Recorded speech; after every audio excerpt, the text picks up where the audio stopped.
presidential candidate Ron Paul.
Introduction and for all his hard work for the students for Ron Paul, and I appreciate that very much. I appreciate the numbers that have come out. He said we could get a couple hundred. Yeah, but look, wow.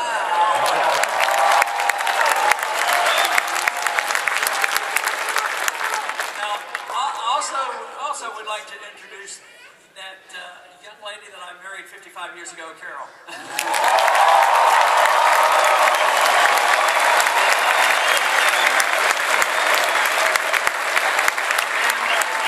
One of our grandchildren's with us, and this is Linda, the company's us all.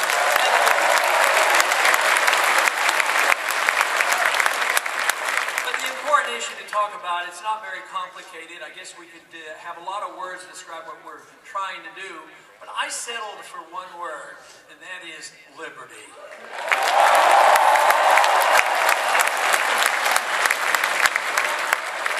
Come around to understand where liberty comes from and what the responsibility of government is, I think that will result in the best chance of having peace and prosperity throughout the world. But our country today is no longer the country it was a few years back or a few decades back. It certainly isn't the republic that was intended by the Constitution. We no longer have a Republican form of government. And the founders were very adamant about it. They talked about a republic versus a pure democracy, and they had very bad feelings about a pure democracy where the 51% could gang up on the minority and dictate the rules of economics or the rules of personal behavior on the minority. And I'm afraid that's where we are today. But the spirit is alive. Let me tell you, in this country, more and more people now are waking up. The people like you are wide awake. You know what's wrong. You know what has to be done. Washington is sound asleep. What we need to do is make sure they hear us and make sure they know what the message is, and that is for liberty.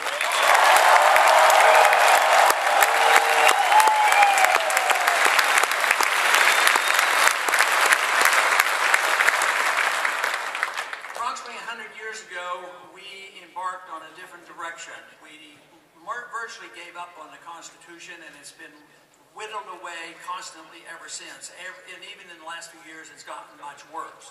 In spite of the people waking up and wanting something different, we still have a job cut out for ourselves because Washington isn't hearing us, and they have not changed, but we will make a difference. We will make sure they hear this message.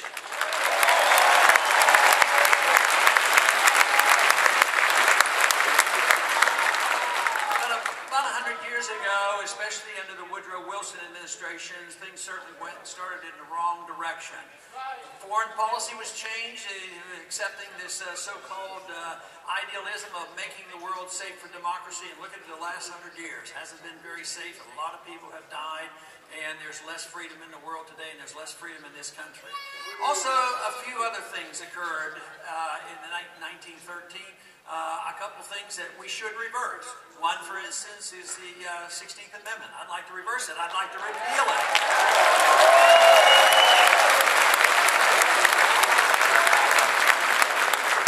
Now, if we understand truly the Jeffersonian approach to saying that, our life and our liberty comes from our Creator, the consequence ought to be that the fruits of our labor ought to be our own and not the government's.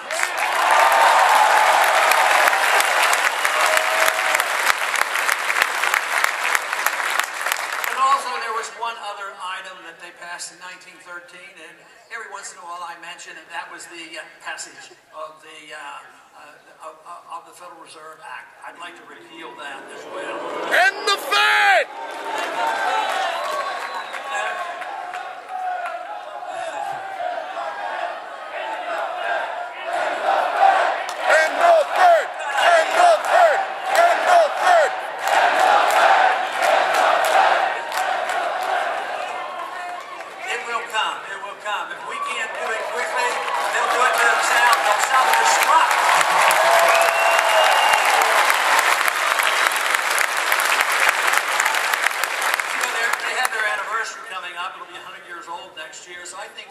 For the 100th anniversary, what we ought to do is repeal the Federal Reserve Act. A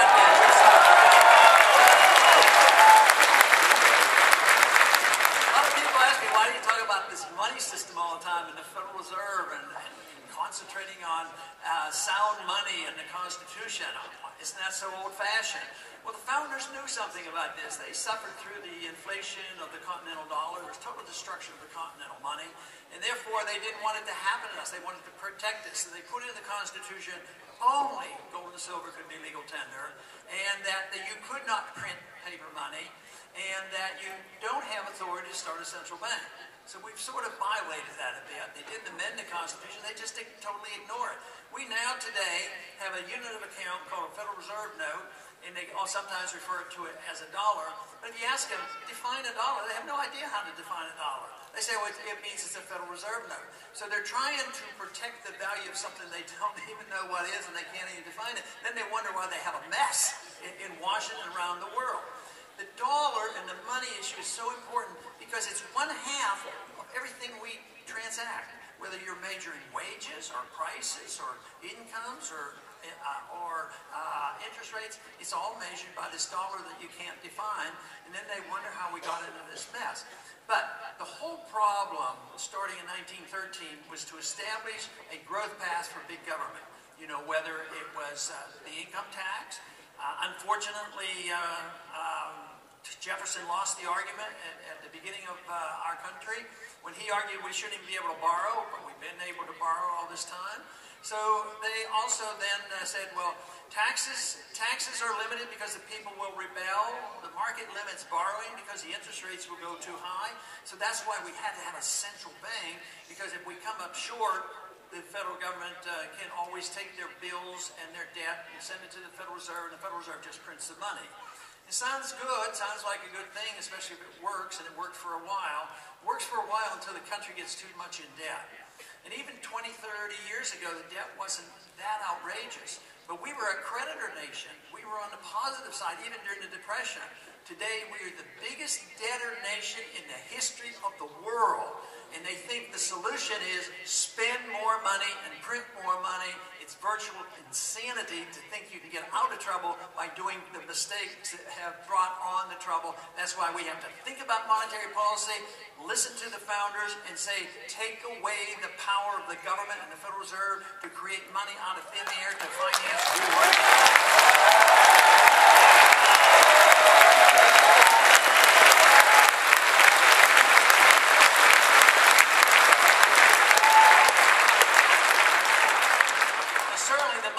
Is a moral and a constitutional issue, but it's also very much of a government issue, government growth issue.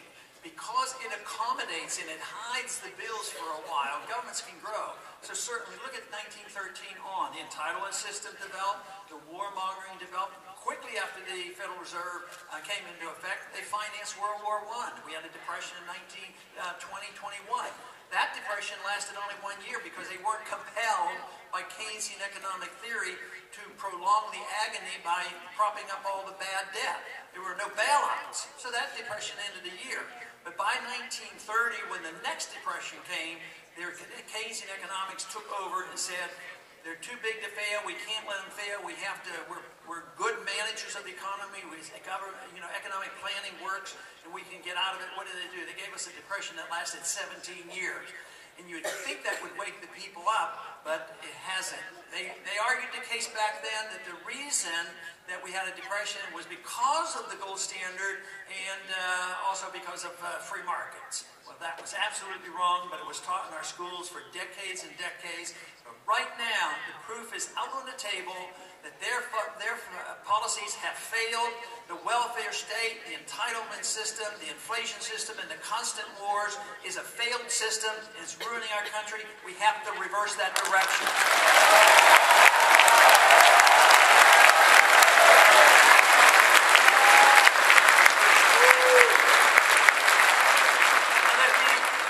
Simple little thing that could have been done if we had only been able to send men and women to Washington that understood the Constitution and promised and lived up to their promises and obeyed the Constitution, we would not have the problems that we have today. Now, if that was the cause of our problems, why wouldn't the solution be make sure we send nobody to Washington, House, Senate, or the presidency that doesn't understand the Constitution, and you believe them when they make a promise that they will obey the Constitution?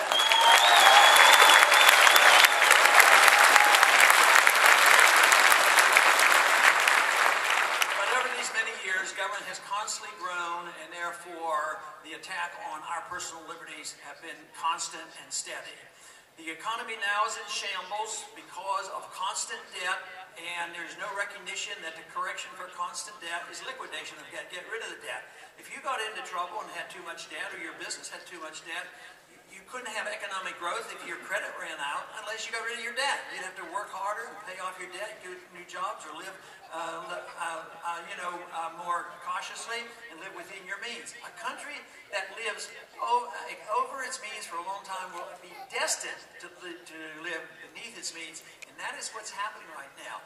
The country is poorer because everything is based on debt, and this is the reason the middle class is getting smaller, the middle class is getting poorer, and there's another characteristic of what happens when a country destroys its money and power gravitates into a central location like the federal government.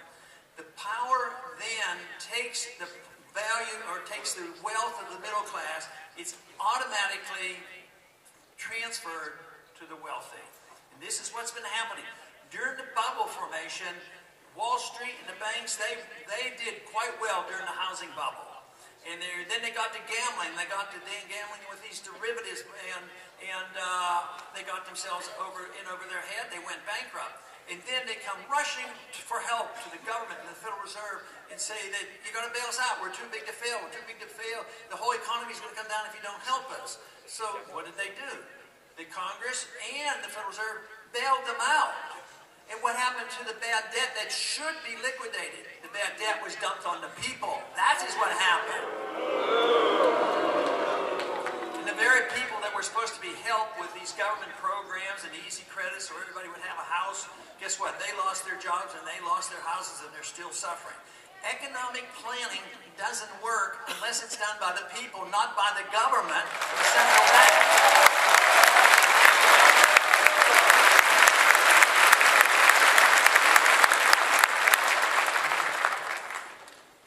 System today based on entitlements, and it's based on the assumption that some people have a tough time and we have to help them out, and the bleeding hearts say, look, if you don't want to help the people, that means you're heartless, you don't care about people, you're not a humanitarian.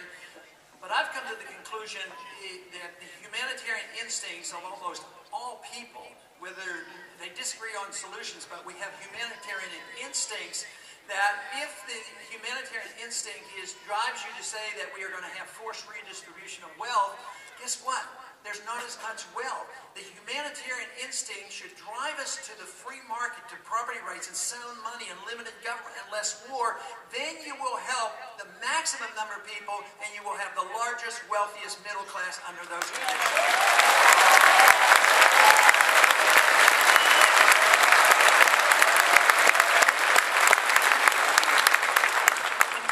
Sounds like a good word. It sounds like a right, but the use of the word entitlement today isn't. That means some people believe they're entitled to what you make and earn and produce. But you don't have a right to somebody else's property. But you should have a right and be entitled to keep what you earn. That's what we need.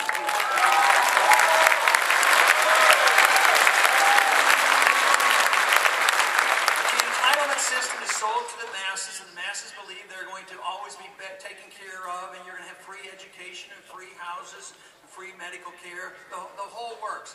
And guess what? The entitlement system is built to really help the very wealthy who know how to manipulate the system. And the poor end up with the crumbs, although they were talked into accepting the entitlement system because they thought they were going to get the help necessary. But today, there is a challenge going on because they talk about the wealthy, and I already have, and criticize those who get bailed out, and the very wealthy who benefit from the destruction of money and through the inflationary system. But you don't want to throw out everybody who's wealthy. There's nothing wrong with being wealthy if you earn your money honestly. That's a big difference.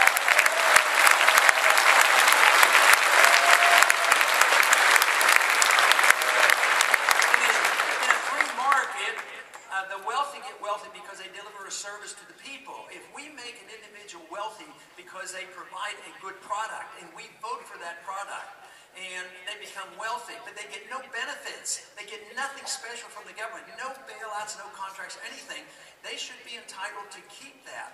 But those who are in the military-industrial complex or in the financial system that benefits from the monetary system that we have, they're not entitled to that. They don't deserve the bailouts, and they should be challenged, so we have to sort out the two. If we do that, I believe we can return to a much more prosperous economy where we can have growth and jobs once again.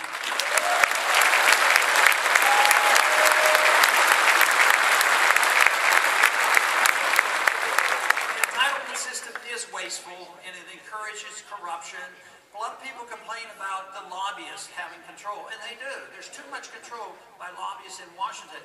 But the lobbyist is a consequence. They are the symptom of the problem, because lobbying is something that is encouraged by the fact that the government's running an auction. You know, H.L. Mencken said there was an auction off of stolen goods, and that's what the government does. So people have an incentive, the business people, everybody has an incentive to go to Washington because there's this redistribution of wealth and they have this incentive. Now, what we have to do is get the power out of Washington, get the money out of Washington. You won't have the incentive to go up and try to buy this power and control.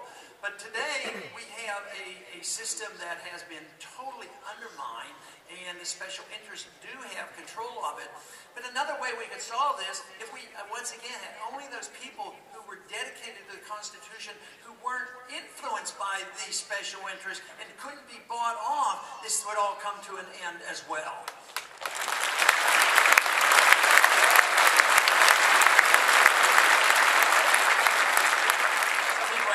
Well, didn't the lobbyists get to you and lobby you? I said, well, on occasion they did, but they found out that it didn't do any good, you know.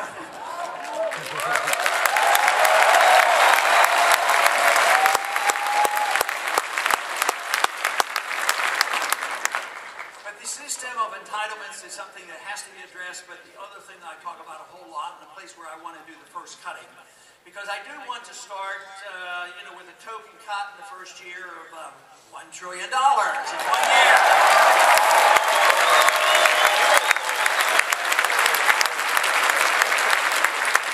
Even though our system of government in the last 40, 50, 60 years has conditioned so many to be so dependent on government, and some are tragically dependent on government. When you think of the elderly dependent on medical care and the children dependent on medical care, I don't believe that is the place where you start to cut. You don't start to cut on the food stamp program because the conditions have been created by bad government. So I want to work our way out of it. I want to have priorities. So where my priorities are to cut the big bucks are the dollars that we spend so foolishly overseas.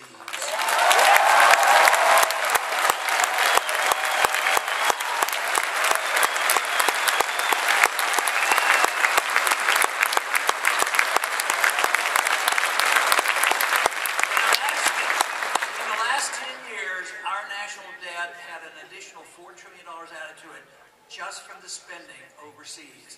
Just think if we had those strict constitutionalists that I long for in Washington, where we would only go to war with a declaration of war and no other way.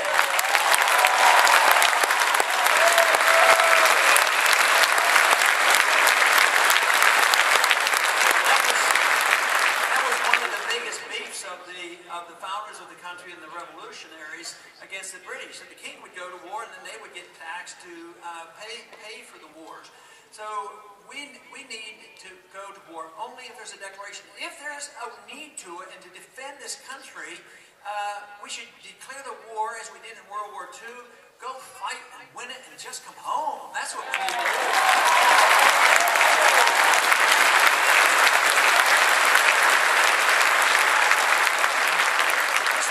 Just think of the difference. World War II, fighting two huge nations, Germany and Japan. Less than 4 years they were defeated. And yet here we are. We're in Afghanistan, and believe it, we're not out of Iraq yet. I'll tell you, we're in a mess, and they're looking to go into Syria and Iran. It's just constant. But we've been doing this for 10 years. And it makes no sense whatsoever, but if we'd have only gone with a declaration of war, we wouldn't have gone into these wars since, it's Korea, Vietnam, and everything since have been gone basically by the executive branch. So, if you decide that I'm going to be in the executive branch, I will not go to war without a proper directive from the people and the U.S. Congress.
Believing that there was war coming and I was trying to head it off, but that didn't happen until after 9/11.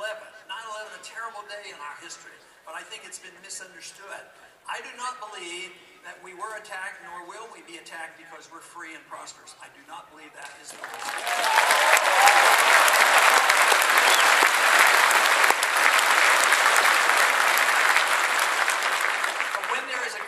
Whether it's an economic crisis that requires us to bail out those in privileged positions, or when we have an international crisis like 9/11, it's used as an excuse to do the very things they've been wanting to do all along.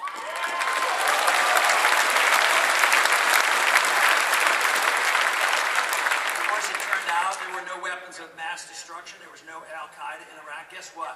There's Al-Qaeda in Iraq today. And this whole idea that, well, we have to go wherever they are. The terrorists are everywhere. And there are Taliban everywhere. We have to kill every Taliban. But, the Taliban are not the Al-Qaeda. Al-Qaeda are radical enough, and they're incensed enough that they want to come here, and they do want to kill us because of the problems that we've had with our foreign policy. But Taliban are people who want to just foreigners off their land, whether they're the Soviets or whether it's the United States or the French or the British. They just want to be left alone. And if we're going to try to...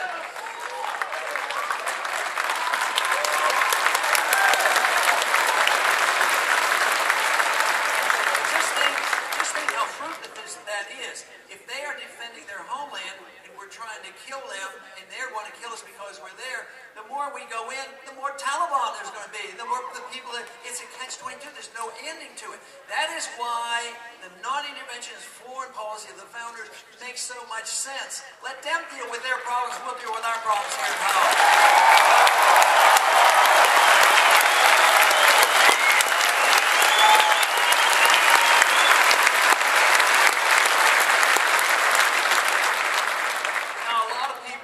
Say say, well, they write us off quickly and say, oh, you're a bunch of isolationists. You don't want to deal with the world. But you know what? It's exactly the opposite.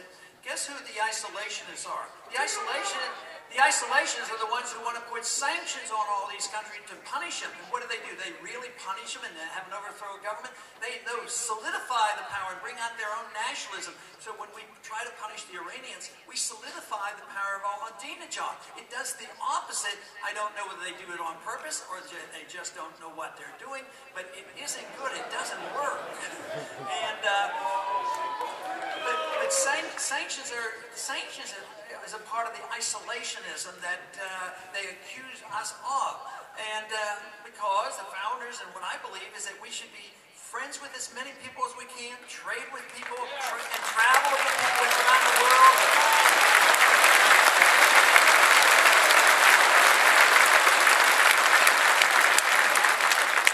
And in fact, I think it's about time we remove the sanctions from Cuba. Why can't we travel to Cuba?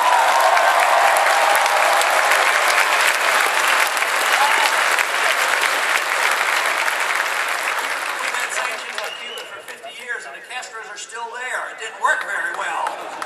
But I'll tell you what, in the theory behind what the founders thought and what free markets describe is that when you're free, having free trade in markets, there's a self-interest involved to stay that way and not fight each other. You know, we were fighting the communists, we were fighting the Chinese, we were fighting the Vietnamese communists, and of course that war went very poorly. We lost that war. We came home. 1 million Vietnamese died, and 60,000 Americans died, but we had to come home. And they warned us. They said there would be this horrible, horrible thing. There would be a domino effect, and the communists would take over the whole world. Well, guess what? It must be free markets that moved in that direction, left our country, because now our banker's in China. So it hasn't worked all that well. But just think now, we do trade and talk to China under imperfect situations, but just think, we're not killing each other. When I was in high school, you know, we were killing each other. A teacher of mine went off to Korea and didn't come back. It made no sense to me. But what about Vietnam? Now we trade with them. We invest over there. They come over here. Imperfect. We're imperfect. They're imperfect. But just think how much more was achieved in peace, which was never achieved in all that fighting for 20 years.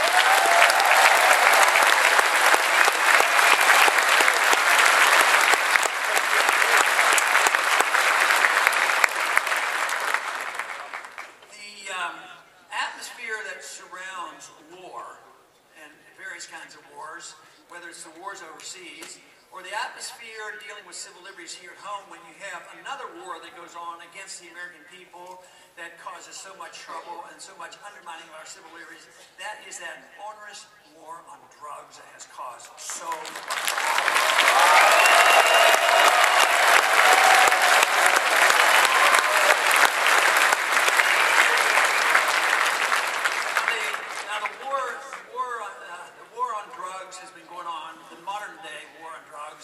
Has occurred since the early 1970s. There was a more minimal war prior to that, but prior to 1912, there was no war on drugs, and a lot of people survived, you know, even in those years, when they could go out and buy whatever they wanted. But the war on drugs is very, very dangerous. But the war on drugs is, matter of fact, drugs are very, very dangerous. But the war on drugs, I think, is more dangerous than the drugs themselves.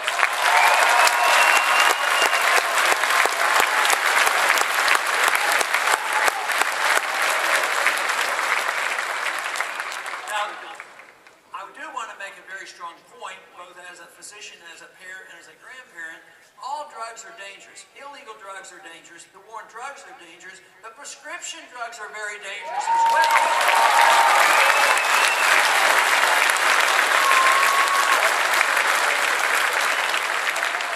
But certainly if we would follow the rules about giving more prerogatives to the states, some states now are just making token efforts to say that people who smoke marijuana for medical reasons should be allowed to. A few states have passed it. But what happens? We have the heavy hand of the federal government coming down. They undo this whole principle of states' rights and say that we will tell you what you can do. And our federal government has been known to arrest sick people in wheelchairs, individuals who are getting benefits from marijuana, and putting them in prison. That makes no sense whatsoever. But the real harm done by the war on drugs, and we can't dismiss the fact that drugs are very dangerous. But the real danger is the undermining of our personal civil liberties, because that is used as an excuse to invade our home without search warrant.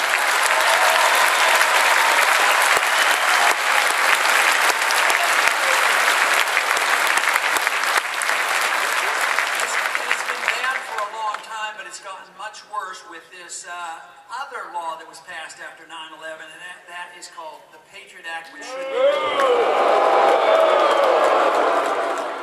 Patriot Act, as I've said in the debates, is very unpatriotic. The Patriot Act was passed, and that bill was floating around for a long time, and that was an opportunity to pass it and get a bill out there that they wanted to pass all along. But, you know, if they would have called that bill Repeal the Fourth Amendment Act, maybe it wouldn't have passed.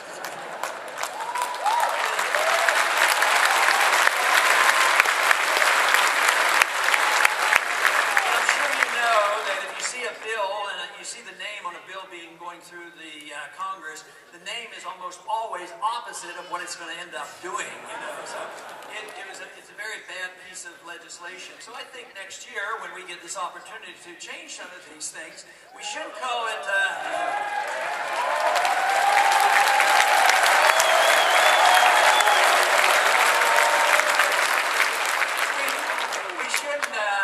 We shouldn't call it repeal the Patriot Act. What we should do is let's restore the Fourth Amendment Act.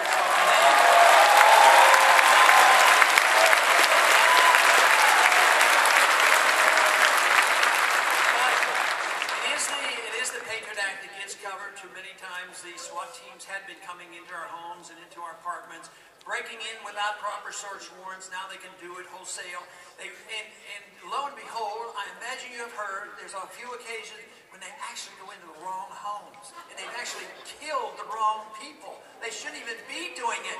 But it is out of control. They'll march in our homes without the proper authority. And the Fourth Amendment was supposed to guarantee that we would not be invaded by our government without a proper search warrant.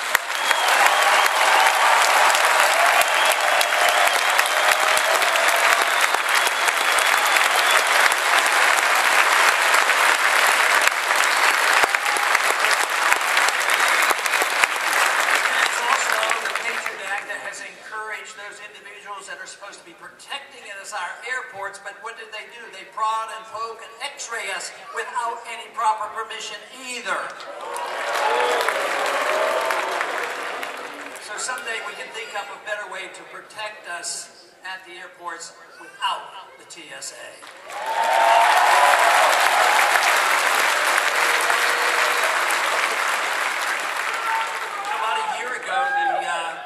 Sent somebody over to the Senate, and he announced a new policy, and the new policy was that the president, under his understanding as being the commander-in-chief, he could assassinate American citizens. Now, he explained it constitutionally. He said that he's the commander-in-chief, and if it's not prohibited in the Constitution, he's allowed to do anything he wants. I think he has that flipped around a little bit. He's supposed to be able to do only the things that he has the explicit authority to do, not the other way around.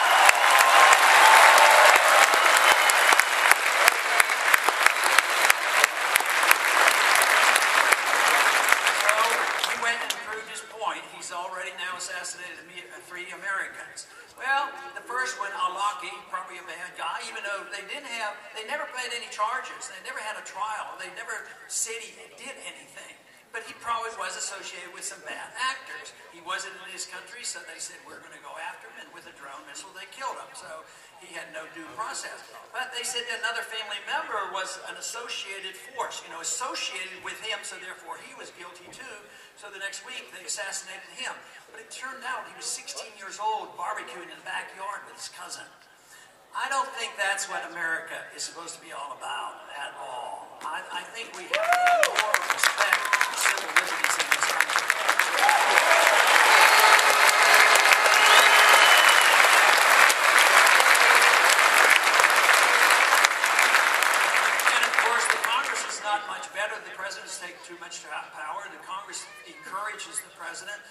done it, with the war on drugs. And also, just in December, they passed a bill, the National Defense Authorization Act.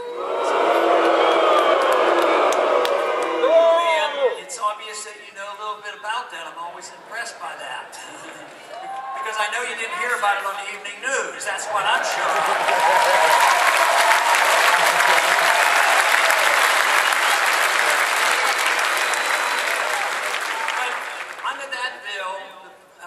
Congress gave the president the authority to arrest any American citizen who is an associated force, maybe website, attending a meeting, having emails, or whatever. Just be loosely associated with somebody, you can be charged. But arrested by the military, which violates posse comitatus, that's essentially been repealed. But you can be arrested, denied an attorney, denied charges, denied a trial, and put in a secret prison indefinitely, and that's what the law says. If we want to live in a republic, we can't allow this stuff to stay on the books. We gotta stand up and say, enough is enough. We need to change this and quit doing this to us.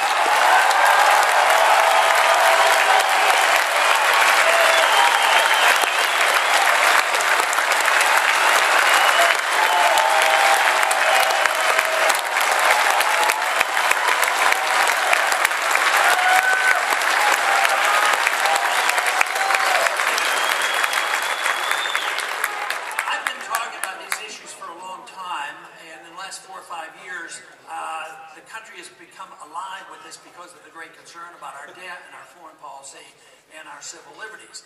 But the great thing is that there are certain groups coming together right now are really standing up for these values.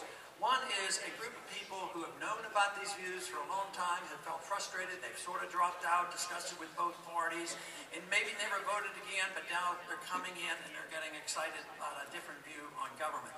But also, there's a young group of people now graduating into the adulthood who now, in the college age group, are enthusiastic about these views. That's what gets me excited.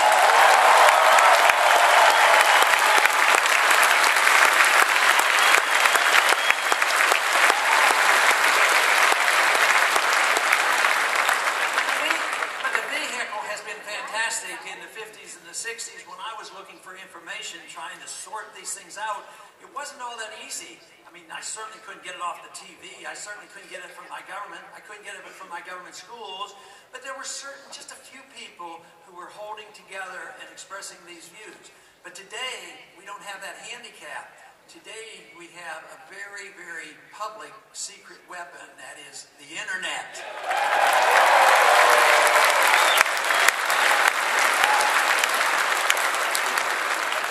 Those who are in charge fear the internet because, it's a powerful weapon. And they've already been working very hard on clamping down on the internet. And this Stop Online Piracy Act was a very, very bad bill. And let's be grateful that's been taken off the docket.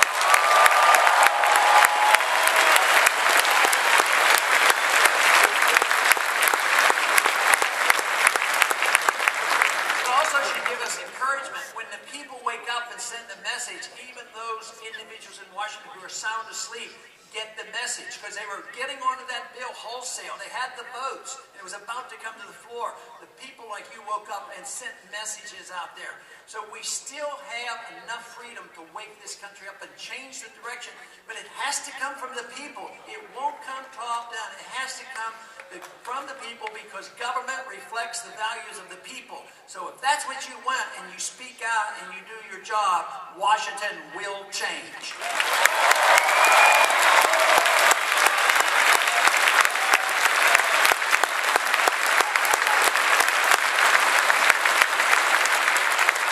My personal convictions are that the goals ought to be very, very plain. Living in a free society is what I want. I've always been convinced that even if I lived in a free society and didn't have as much wealth, I still want to live in a free society.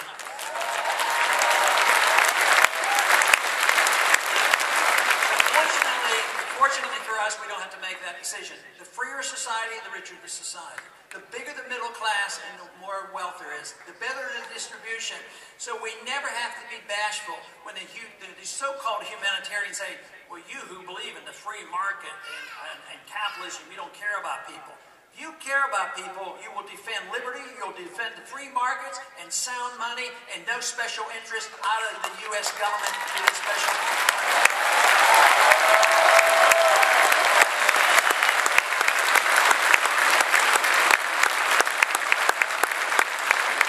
But it is the freedom that we want. I think that the goal, the results then would be that it is our best effort to have peace in the world. Wars really drain.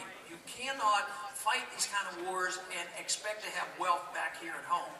Wars have to stop. Only defensive wars, that is the only thing proper. That's what the Constitution says. You can't start wars. So striving for peace and then bringing about the reforms necessary for the economic system to change, this is where the prosperity